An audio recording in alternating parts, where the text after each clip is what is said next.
Aujourd'hui, j'ai avec moi le docteur Bana Williamte. Elle a été PDG d'un jour pour l'UNICEF en 2025. Et bienvenue. Merci, JOJ. Je suis vraiment ravi de votre venue. De toute évidence, vous faites un travail vraiment exceptionnel. Avant de parler du PDG du jour, peut-être pourriez-vous nous parler un peu de votre travail?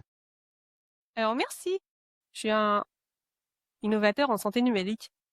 J'ai créé une application mobile appelée Earn qui vise à aider les femmes africaines à accéder à des informations et à des services de santé précis et adaptés à leur culture.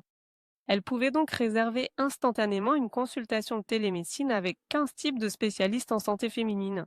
Waouh, Donc pas seulement de la gynécologie, mais aussi de la sexologie, de la psychologie, j'en ai beaucoup. Il existe une large gamme de 15 types de des services spécifiquement pour les femmes. oui, spécifiquement pour les femmes.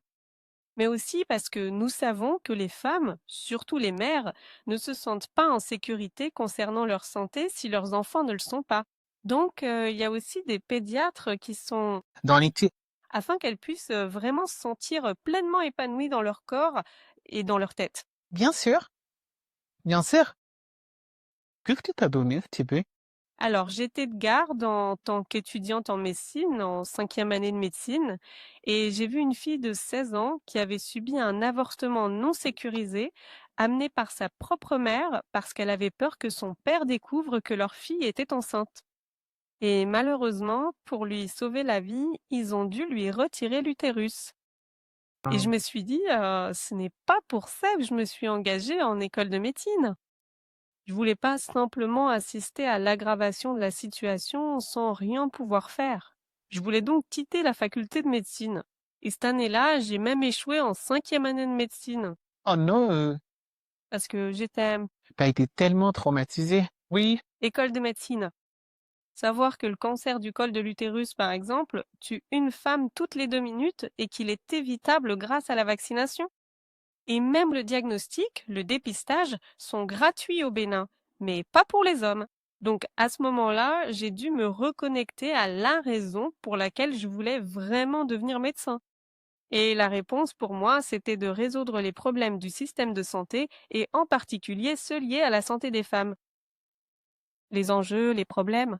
Parce que lorsque tu t'attaques aux problèmes de la plus grande partie de la population, oui, tu fais une révolution. vraie différence. Oui, on dirait que t'as trouvé ta raison maître. Oui, j'ai vraiment trouvé ma raison d'être et je pense que c'est pour l'équité parce que quand tu es à l'hôpital et que tu vois ça, certaines mères se font insulter à l'hôpital parce que leur enfant est malade. Et pour eux, si l'enfant est malade, c'est parce que la femme a fait quelque chose. De vraiment mal, hein.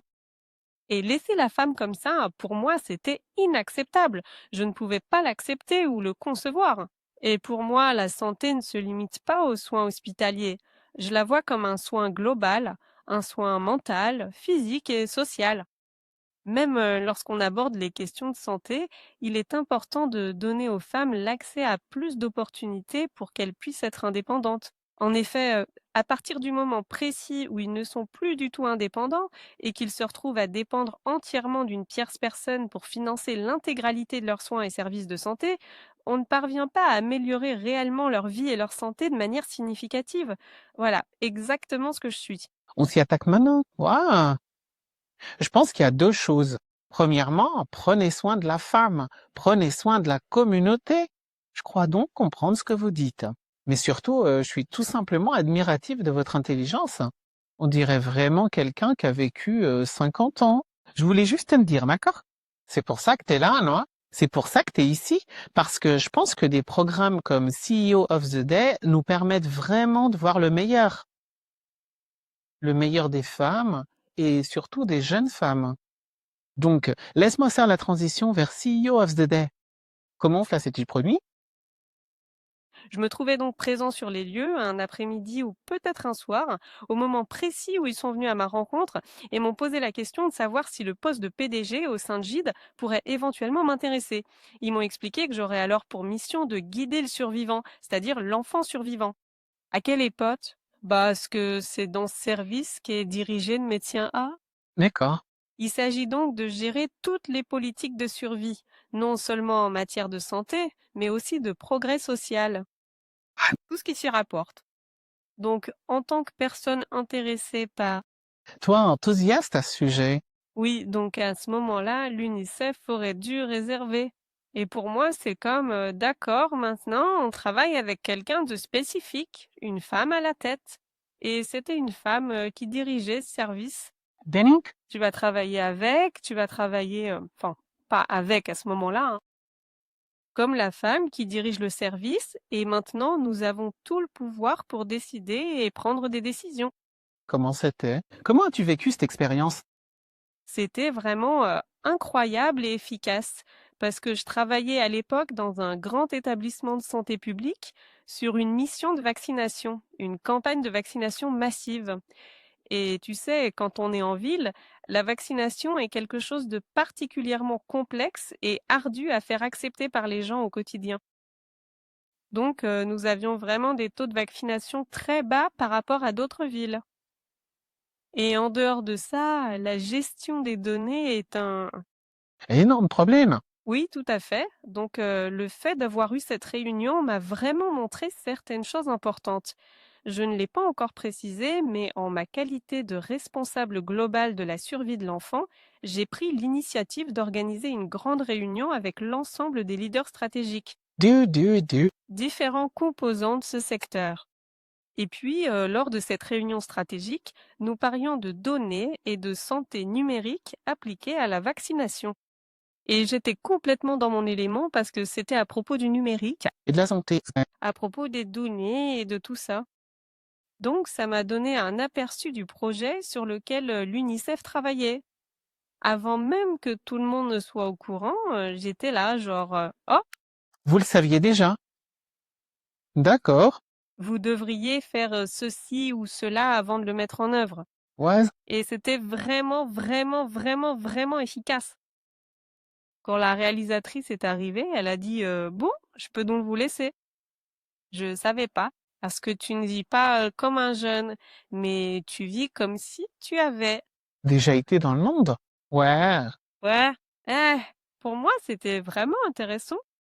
Donc, quitter le terrain et arriver là où les décisions se prennent. Se prennent, oui. Et maintenant, influencer la façon dont ces politiques vont être mises en œuvre Incroyable. en une seule journée. Non, mais tu vois, je parlais à quelqu'un l'autre jour. Je crois que je parlais à notre tout premier PDG du jour. Et elle me disait qu'au début de la journée, elle était nerveuse. Mais à la fin de la journée, elle était là, et il faut que tu fasses ça, et il faut qu'on fasse ça.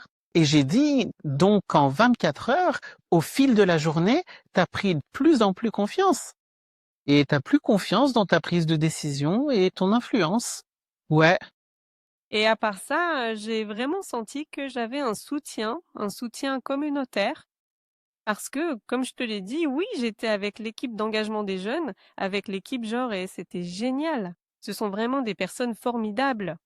Et tu sais, quand il s'agit des DG, on se dit, ah, ces gens-là sont très fermés. des forces, oui, voilà, conservateur. Mais, vous savez, contacter des personnes travaillant dans le domaine de l'engagement des jeunes, ce n'est pas la même chose. Ces personnes travaillent très sur des questions techniques et c'est tout. Je ne t'ai pas vu depuis le lever du soleil. Tous ces obstacles, oui. Et je me sentais désormais très proche du réalisateur, Ben, l'équipe de survivants de l'UNICEF. Je peux donc la contacter. oui, à tout moment. Cela n'aurait pas été possible sans... Ce programme. Oui, donc je veux dire, je trouve ça vraiment intéressant parce que ce qu'on constate de plus en plus chez les femmes qui ont participé, et CEO du jour, c'est exactement ce que tu as décrit. La confiance, la visibilité, l'influence. Je veux dire, on a eu quelqu'un qui disait que 3 ans plus tard, elle était quelque part et quelqu'un l'appelait CEO, tu vois. Donc ça a vraiment donné beaucoup de visibilité. Comment t'es-tu senti à le sujet? Je veux dire, je pense que tu l'as déjà un peu décrit. Évidemment, tu as eu beaucoup d'opportunités ce jour-là. Mais si tu y réfléchis, t'es arrivé au bureau ce jour-là et t'es reparti le soir. Le lendemain, est-ce que tu t'es sentie différente? Qu'est-ce qui a changé pour toi? Oui, je me suis sentie assez différente des autres, parce que je travaillais, quotidiennement au sein d'un centre de santé, communautaire local. D'accord, Donc, je vivais en tant que médecin dans cet établissement. J'assurais donc à la fois la prise en charge médicale et la gestion de la santé communautaire, d'accord, tout ce qui concerne l'administration et tout ça. Et dans le domaine du leadership en santé, j'occupais un poste très opérationnel. J'avais l'impression que même les personnes à mon N+, j'y avais facilement accès sans avoir à demander quoi que ce soit. Cela pouvait être difficile pour mon N+. plus. Ah, que mon N+ aussi. Quand le moment heureux est arrivé, ils ont dit: «D'accord, Je peux demander tout ce que j'ai? Si, je veux changer quelque chose». Et elle était très le réalisateur de L'enfant survivant de Shuni Self était très empathique et elle était très ouverte d'esprit et voulait faire tout son possible pour me soutenir dans mon poste. Et même lorsque les consultants de l'UNICEF venaient, ils te disaient, «Ah, même si nous venons ici, il faut qu'on te rende visite». Et lui demandait: «Quels sont tes déchus?» concernant, La vaccination, ceci ou cela. Je voyais sur quoi nous pouvions agir. avec l'UNICEF. Cela m'a donc beaucoup soutenue. Et ils disaient tous, même mon personnel: «Docteur, j'ai vu le moment où vous êtes arrivé, maintenant l'UNICEF arrive de plus en plus». Et plus encore ici. Oui, et je me suis sentie soutenue. Ouais, Je me suis sentie très soutenue sur ces questions. Donc je parle surtout de la vaccination parce que c'est l'un des domaines clés de l'UNICEF. de l'UNICEF. Et dans mon service, c'était l'un des principaux axes, qui soutenaient. Donc la vaccination et la santé communautaire. Les agents de santé communautaire. Et il y a 60 d'entre vous qui ont déjà suivi le programme maintenant. Je veux dire, je sais que vous êtes en train de constituer petit à petit un groupe d'anciens élèves. Qu'est-ce que ça fait? Je veux dire, est-ce que tu as pu rester en contact avec certaines des personnes qui ont aussi participé? Oui, donc j'aimerais vraiment saluer le leadership d'Annick. C'était la PDG du jour de M10 qui fait vraiment un travail incroyable pour créer une communauté autour de tous les PDG. Donc j'ai été soutenue au-delà de mon travail à l'UNICEF. Donc même quand j'ai voulu organiser l'activité du concert de robe, pour Octobre Rose en octobre, je voulais donc mener une campagne à Lake City où les femmes n'ont pas été soumises à un dépistage du cancer du sein. La plupart des activités se déroulaient donc en ville. Et je voulais aller dans un endroit reculé, dans un village où personne ne venait jamais pour ça. Et c'est vrai, dans cette communauté, personne n'est jamais venu parler du cancer du sang. Waouh, oui. Et je me suis sentie très soutenue par le PDG de l'époque. Même ce jour-là, il y avait aussi la PDG du jour de Uba qui, Est venu avec toi? Oui, oui, oui. C'est ce que ça fait, tu sais, les gens ont pas de l'eau d'aller sur l'eau. Et elle est montée dans la pirogue. Elle, et monter dans la pirogue, même cette année, le jour de l'action. Même pendant la préparation, ils ont été très soutenants, hein. Et j'ai vraiment senti que j'avais la communauté. autour de moi. Et je me dis, qu'est-ce que ça va donner dans 5 ou 10 ans? Je suis tellement curieuse de voir ça. Je veux dire, cette année, comme tu le sais, on essaye d'atteindre 100 entreprises participantes. Et je pense que tu as raison, donner aux femmes beaucoup de confiance et de visibilité très tôt dans leur carrière aura un impact majeur à l'avenir. Je trouve que c'est une super histoire. J'aime beaucoup l'histoire d'Octobre Rose. Et concernant ton travail, qu'en penses-tu? Puisque tu es entrepreneur, tu es en fait PDG, non? Oui, Tu tu diriges une entreprise? Parle-nous de ça et de ce que cela représente pour toi. Est-ce que cela a changé ta façon d'aborder ton entreprise? Oui, qu'est-ce qui a changé pour toi en tant que PDG? tout d'abord, parce que mon entreprise s'adresse aux femmes. Donc je le sais. T'as une communauté? Oui, t'as une communauté. Et comme nous avons une application mobile, donc pour suivre le cycle menstruel, aider les femmes de façon spécifique à toutes les étapes de leur vie, même après la ménopause et tout le reste. Nous voulons faire de notre application un outil de responsabilité sociale pour les entreprises. Et savoir que nous avons un point de contact dans chacune de ces entreprises, c'est vraiment très fort. Comme c'est intéressant. Ouais, C'est vraiment fort. je n'y avais même jamais pensé. Oui, oui, L'accès. oui, l'accès. L'accès.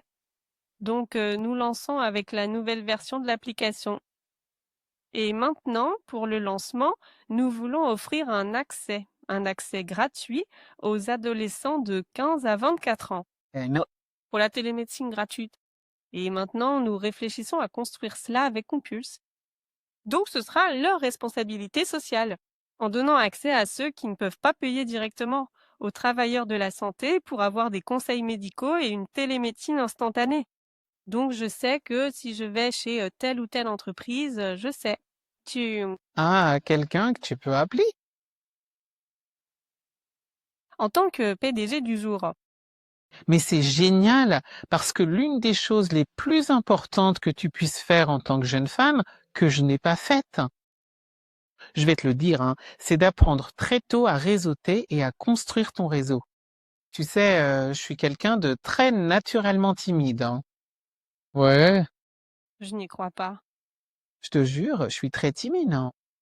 Et donc, tu sais, par exemple, si je dois aller à un événement, tu vois, et que je connais personne là-bas, j'ai juste envie de mourir. Genre, je me dis juste, oh là là, mais pourquoi je suis là, tu vois? Mais tu sais, ce qui se passe avec vous maintenant, les PDG du jour, c'est que peu importe l'entreprise où vous souhaitez aller ou avec laquelle vous souhaitez discuter, vous y connaissez forcément quelqu'un qui peut au moins vous accueillir chaleureusement, n'est-ce pas? Et vous pouvez au moins contribuer à avoir votre conversation. C'est fantastique. Et il existe une citation publique qui dit votre réseau est votre réseau. Oh, Annelle? bien sûr, ce type de réseau professionnel est absolument essentiel et crucial à tous les PDG du monde d'aujourd'hui, et pas seulement à ceux de l'année 2025. Et deux œufs. Je sais que je peux contacter un En l'an 2023, 2024, oui, et demander-leur de m'aider à atteindre même leur propre PDG, car dès l'instant où vous êtes PDG d'un jour, il existe un lien en particulier. vous devez être PDG. C'est tellement vrai. Waouh! Le PDG apporte même des idées auxquelles je n'avais pas pensé, vous savez?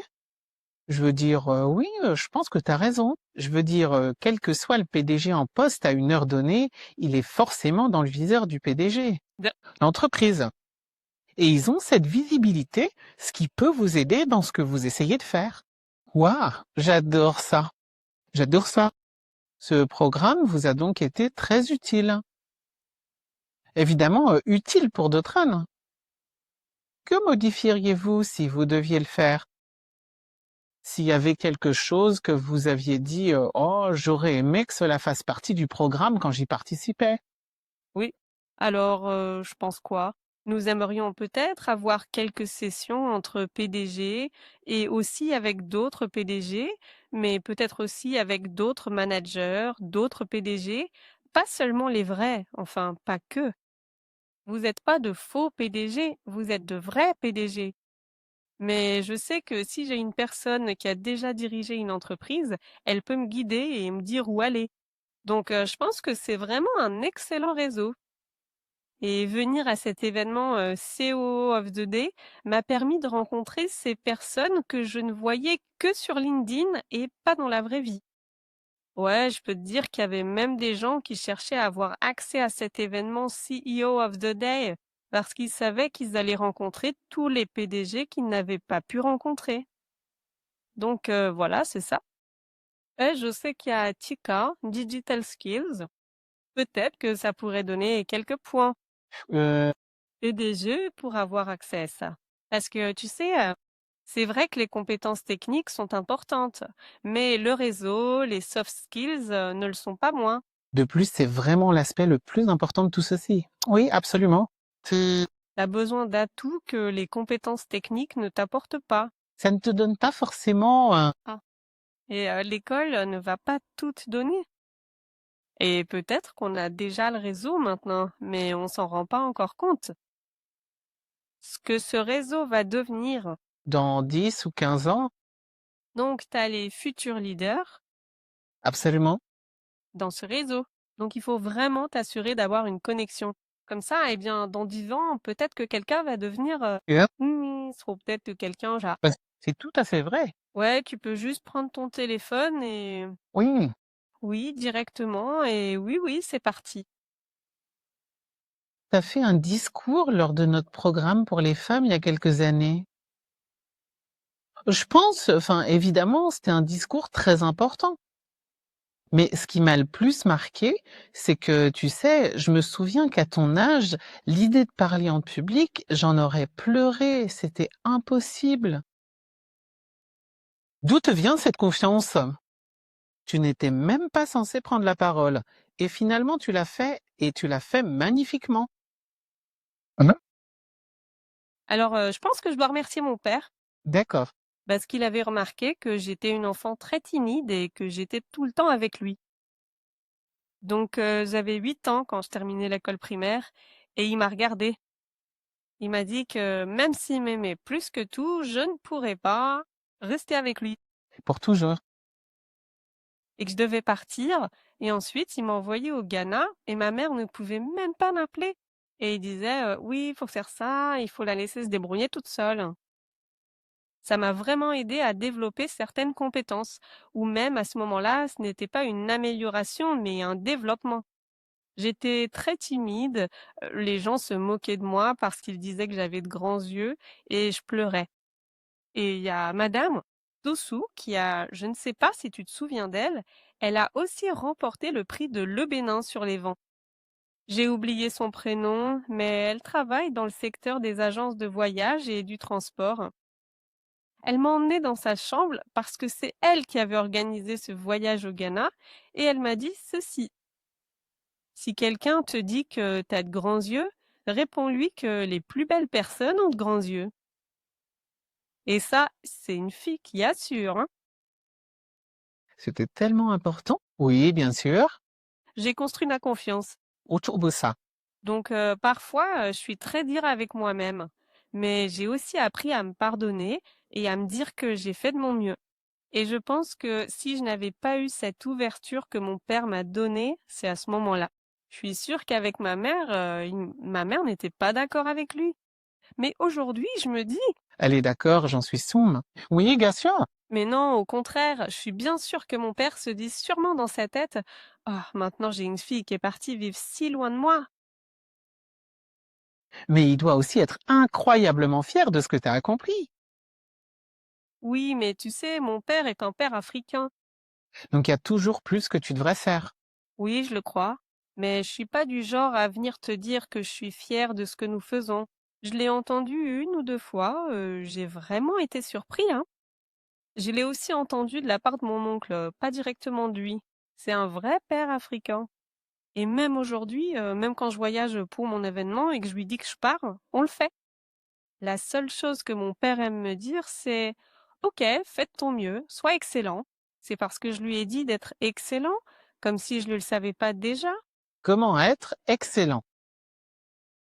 Donc ce n'est pas du genre je suis fier de toi et tout ça. Mais Tu serais vraiment très surpris d'apprendre ça, hein. Tu sais, je pense, enfin, mes parents pensent la même chose aussi, tu vois. Je pense sincèrement que c'est quelque chose de très particulier, en fait. C'est une autre génération, non? Et parfois, ils ont du mal à exprimer ces mots. Mais tu sais, il est tellement fier. Je te parie que derrière des portes closes, tu sais, il parle de tout le travail que tu fais. C'est pour ça que ton oncle te dit la même chose, dont ils en discutent, ce qui veut dire qu'il est fier, tu vois. C'est merveilleux d'entendre ça. Vraiment. Et est-ce que ta famille savait quand tu étais PDG du jour? Ils étaient au courant? non, parce que C'est- l'autre aspect, c'est que pendant qu'on vivait, donc la deuxième partie, c'était ça. Quand j'ai eu mon bac et que j'ai dû commencer l'université, mon père m'a dit qu'à la fac, il fallait que je me débrouille tout seul, mais il m'a écouté. Et il m'a dit, je vais pas t'emmener dans un pays, t'emmener à l'université. Non, c'est toi qui vas devoir te débrouiller tout seul. Tout ce que tu dois faire, oui. Donc tu sais, à ce moment-là, j'avais appris à faire les choses Bah, moi-même. Donc il est tout à fait vrai de dire qu'il existe cette grande différence entre moi et la plupart de mes autres collègues, qui, eux, montraient très régulièrement à leurs parents tout ce qu'ils faisaient. Et je sais très bien que de mon côté, Donc, tu as été indépendant très jeune. oui, oui, je suis sûre que si tu écoutes beaucoup de ces pères africains, c'est comme s'ils allaient te dire: «Mon père a une phrase particulière et quand il commence cette phrase, C'est quoi la phrase? j'ai perdu mes parents à l'âge de 7 ans. Mes études étaient la seule chose qui». M'a aidé, Oh, ouais, ouais. Donc je me dis: «OK». Bref, je pense pas que ce soit la meilleure chose à faire parce que chaque enfant est différent bien sûr, et ce n'était pas le même processus. pour tes frères et sœurs, oui. Et peut-être, parce que je suis l'aîné. Je ne suis pas afro-américain. Je suis aussi l'aîné, donc je quitterai. Donc, écoute, Vois quelque chose, qui permet, ça, ils sont fatigués maintenant. C'est une autre époque, tu sais. Non, c'est super. Alors, laisse-moi te poser une question. Maintenant que tu as suivi le programme CEO, et évidemment, docteur Vivian, tu as accompli tellement de choses, quel conseil donnerais-tu aux jeunes femmes qui se lancent? Comme toi, je veux dire, tu es jeune. C'est pas comme si tu n'étais pas jeune. Donc, je ne vais même pas dire ça. Mais tu sais, si tu devais parler à une autre jeune femme du programme CEO, quel serait ton conseil? Pourquoi devrait-il participer au programme? ils devraient, car ils auraient ainsi un soutien et c'est très important. Je ne fais donc pas confiance au concept d'homme ou de femme qui s'est fait tout seul, un concept qui n'existe pas. Ouais, C'est un grand, grand. mensonge. Vous allez recevoir beaucoup de SMS après cet épisode. Ils devraient oublier. Parce que tout le monde a besoin et bénéficie d'un soutien à un moment ou à un autre, peu importe qui l'on est, non? C'est ce que vous voulez dire? Ouais, C'est exactement ça. Même si vous êtes le fils du président, d'une manière ou d'une autre, il y a j'ai reçu du soutien, c'est certain. le soutien est donc une chose de très importante. Et dans notre environnement, où l'on sait que ce que l'on apprend à l'école ne correspond pas toujours aux besoins du marché du travail, il faut avoir.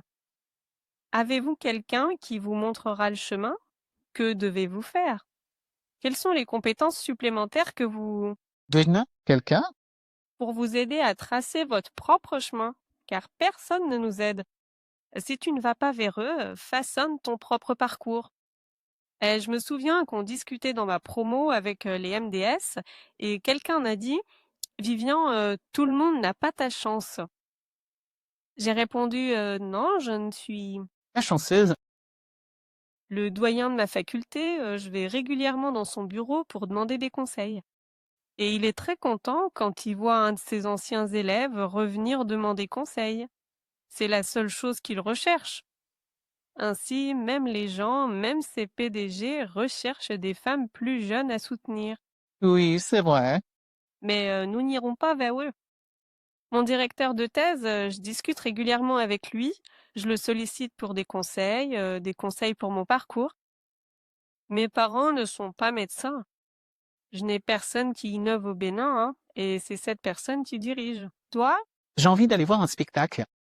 c'est pourquoi vous avez vraiment besoin de ce soutien précieux. Vous avez besoin d'infrastructures. Oui, bien sûr. Et vous devez rencontrer Ouch pour qu'elle vous dise que vous avez besoin de cette infrastructure. Parce qu'il existe actuellement un lien particulier avec Ouch. Vous êtes le PDG du TESH. Non, mais c'est vrai. Parce que, évidemment, si je rencontre quelqu'un à l'avenir et qu'il a été PDG du jour, c'est une discussion automatique. Bien sûr. Donc je pense que tu as besoin du réseau. Parce que la plupart du temps, on regarde plus haut que nous, mais on regarde pas nos pairs. Qui peuvent aussi aider. Et il s'avère que c'est un point crucial qu'on oublie bien trop souvent dans notre quotidien. Donc, il faut comprendre que la communauté de soutien, ce n'est pas seulement et exclusivement des personnes plus âgées que toi ou qui ont beaucoup plus d'expérience que toi. C'est aussi et surtout le fait d'avoir des pairs à tes côtés. Des personnes qui te comprennent vraiment et qui parfois te soutiennent au quotidien. Ou alors, cela peut aussi être une excellente façon de remettre en question de manière constructive tes idées, ce que tu recherches précisément, ce que tu construis chaque jour et bien d'autres choses encore. Donc, je pense que c'est une raison fondamentale de faire le programme CEO du jour, parce qu'il n'existe pas d'école particulière qui puisse. T'apprendre ça, hein. Je suis d'accord. Et j'aimerais vraiment dire à tous ces dirigeants d'entreprise, et pourquoi pas même aux personnes du côté gouvernemental ou du secteur public. Pourquoi pas? Pourquoi? Je dis juste ça, hein. Quel jour, nous... Avons beaucoup d'agences, donc on pourrait avoir une agence directe. Important. Bien. Et je pense que cela sera très utile. Parce que lorsque nous sommes dans nos pays africains, ce dont on a besoin, c'est de construire une nouvelle forme d'intelligence et un type de leadership particulier, adapté à nos besoins réels, pour aller plus vite. Et il n'y a pas de génération spontanée. Il faut se préparer, Il faut la construire. cette génération. Et vous voyez, donc je pense que le programme CEO of the Day doit être mis en place dans de plus en plus, je dirais, non pas d'entreprises, mais Un secteur. Oui, parce qu'on a vraiment besoin de plus de leadership. Et les femmes sont culturellement, dans notre contexte, plus réservées. Même si elles en savent plus, elles ne se sentent pas, je dirais, assez confiantes pour parler de ce genre de choses. elles savent déjà. J'ai beaucoup souffert de ça quand j'étais plus jeune. Vous savez, en réunion, et en fait, parfois je le fais encore, je n'aime vraiment pas parler en public. Et donc, vous savez, quand j'ai commencé ma carrière en tant que jeune, j'étais en réunion et je restais en sourdine, vous voyez, tout le temps. Mais j'ai eu beaucoup de chance d'avoir des patrons qui disaient, «Eh, quel est ton avis? Allez, dis quelque chose. Maintenant, que c'est?» Et donc, ça m'a vraiment forcé à essayer de trouver ma voie. Mais je suis d'accord avec toi. Je le vois encore beaucoup, enfin, ça change, mais on veut toujours voir plus de femmes prendre la parole et partager leurs opinions. Parce qu'elles ont de très bonnes opinions et qu'elles sont compétentes, comme tu l'as dit, et elles devraient pouvoir l'exprimer. Oui, oui, Bah, parce que la beauté vient de l'extérieur. Plus de la moitié de la population. bah, retarde le développement. Et les femmes aujourd'hui devraient savoir que le gouvernement construit ou a construit une infrastructure politique. C'est-à-dire, puisque nous parlons d'infrastructure, que cela facilite les choses pour les femmes, mais elles doivent. Il est absolument primordial de savoir saisir l'opportunité dès qu'elle se présente à vous, car ces moments de chance sont souvent éphémères et il ne faut surtout pas hésiter à agir pour ne pas avoir de regrets. Pour saisir l'opportunité.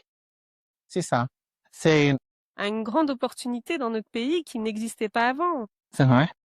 Mais il faut parler, il faut Se mettre en avant pour que les gens puissent l'identifier. pour que tu fasses qui t'es. Mais ça ne vient pas. Naturellement, hein, On doit commencer étape par étape. Être le PDG actuel, c'est pouvoir vous dire, OK, vous devez corriger ceci ou cela dans la façon dont votre entreprise communique. Bon, vous devriez peut-être aller voir le PDG d'une autre entreprise, car il se peut que ce soit un ami ou une amie qui puisse vous aider. Waouh! ça, c'est vraiment incroyable. Docteur V, un dernier mot avant de conclure? Qu'est-ce qu'on peut dire alors?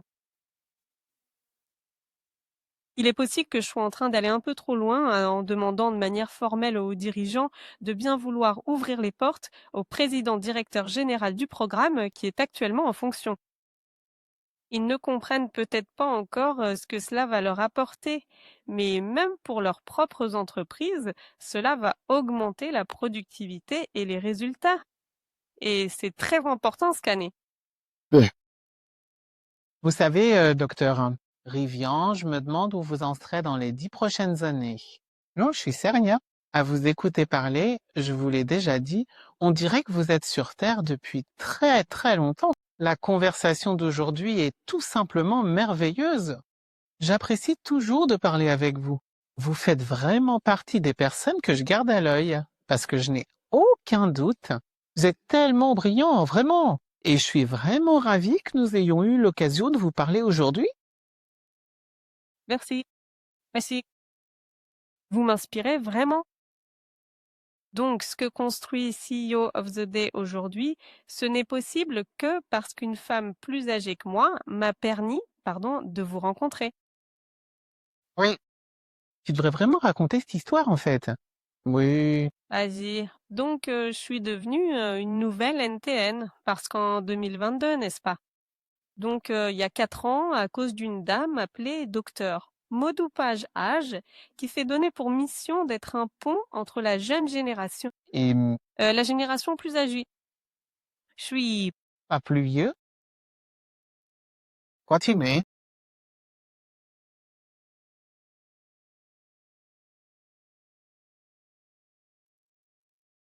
D'accord, donc un pont entre les générations.